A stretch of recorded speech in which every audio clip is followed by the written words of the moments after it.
Along the whole lines, like, I think that Carrie summed it up very well with her point that she said, and it made everybody's mouth just kind of drop. The sororities, especially the white sororities, don't need a title. The black sororities do need a title because it is their history. And even groups, even more than sororities groups. Yes. Go ahead. But predominantly white groups, you know their history, you know the title that it's predominantly white. Just like we were talking with Northern Kentucky University, it's predominantly white. Like, it doesn't need a title, it doesn't need anything like that. It's just how it is, and that's why the African American groups do need their title, because it is more of a welcoming for African Americans. Said that it shouldn't exist. I heard the one girl and one woman in the large group discussion. It was a Caucasian woman, long hair, maybe reddish, I can't remember. But she said some things that were like, basically, she didn't understand why it existed, period. Like, it should not exist. So that was, I think, a lot of it too, because some people thought that, why do black people need to have any type of group, period? It didn't matter if you accept white people into it. Why is it there, period? And I just didn't, that's the part that bugs me, because I just, why wouldn't it be there? Right. School, of course, wasn't made for me to go to, so I need something special. Lots of times, because of white privilege, we don't realize the importance of things that minorities need, such as these organizations. So, for example, well, one thing they said though was, in the white group, they said that they felt like it did segregate, whereas all of the other groups felt like it brought them together. So. Do these organizations encourage or hinder race relations at NKU? Yes, and I think they encourage. There's a group on campus called FSLC, Freshman Service Leadership Committee. I was a part of that my freshman year. It's a great organization, university sponsored, helps people give community service. It's an organization that pretty much its mantra is community service. Now, most people's books, that's a good thing. But is FSLC going to help me find myself specifically as a black man? Is that on their agenda? Every meeting, is that specifically going to help me?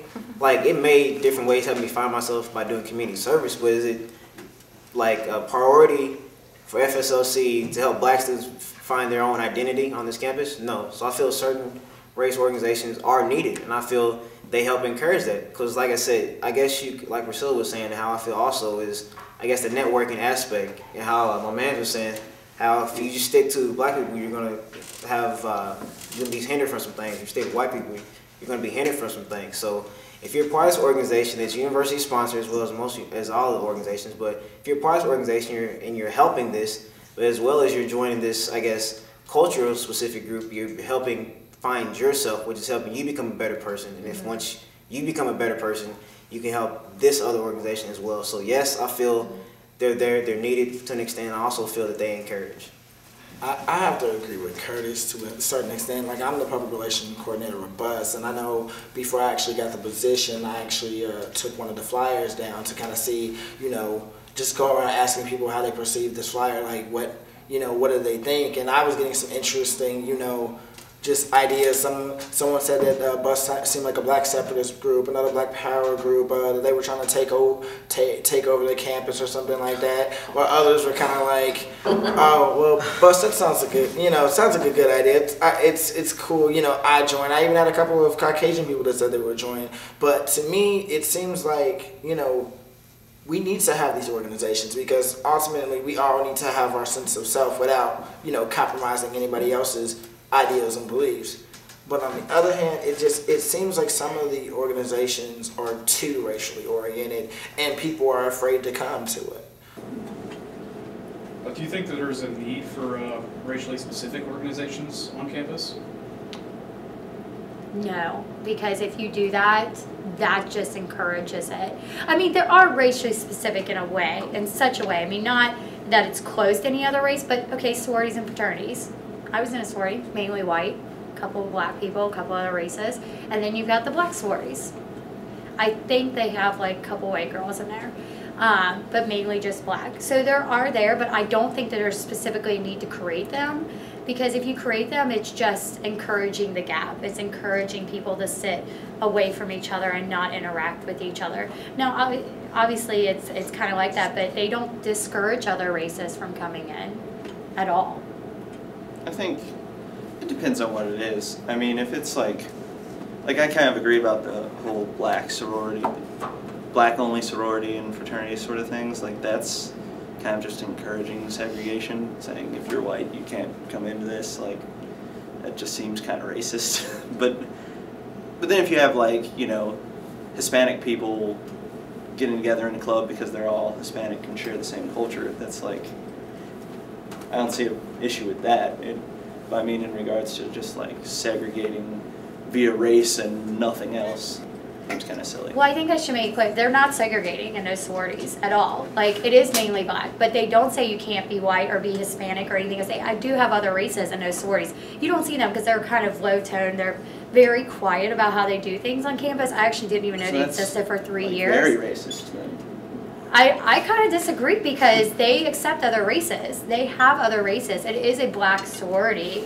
It is a black fraternity. Actually, I don't know if we have black fraternities, but if they allow other races, it's not.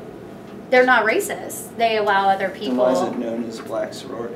Well, I mean, okay, I can't say what sorority I was in, but I mean, we're a white sorority predominantly. I mean, predominantly we are. We don't call ourselves a white sorority, but we have a name. But we do have other races, but predominantly we are white, and that's all sororities on campus.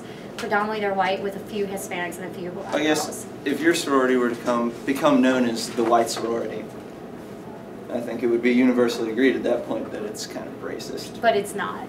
So, I mean, and they're not racist, and neither is the black sorority because they're not racist. They accept other races, but it is predominantly that. And actually, why is it I mean, known as the black sorority then? well, I mean, I actually don't even know what their letters stand for. I mean, to be honest with you, but I've met a couple of them. They're great girls. I've had classes with them, but it is predominantly known as that because that's who it predominantly is. While they do get the opportunity, the minorities, to be involved in the main organizations on campus or the most active ones, I don't think they feel that they get that opportunity.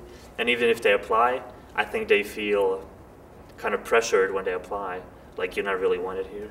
So in a conservative area such as this, those types of groups, I think, do help, as long as they do not create a self-image like the Black Men's Organization, as long as they do not convince themselves that they're superior to the white students at campus, because that's just going the other extreme.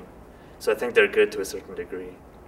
I think it's probably a good idea, but I mean, if they actually had the club, I don't think I'd join, just because, I mean, like, I think the Greek organizations, other clubs, like I'm in the communication club, I really think even though they are predominantly white, I think they do a really good job at like opening up to other people and like getting them interested, or, you know, getting them interested in trying to join. So I think they actually do a pretty good job with that.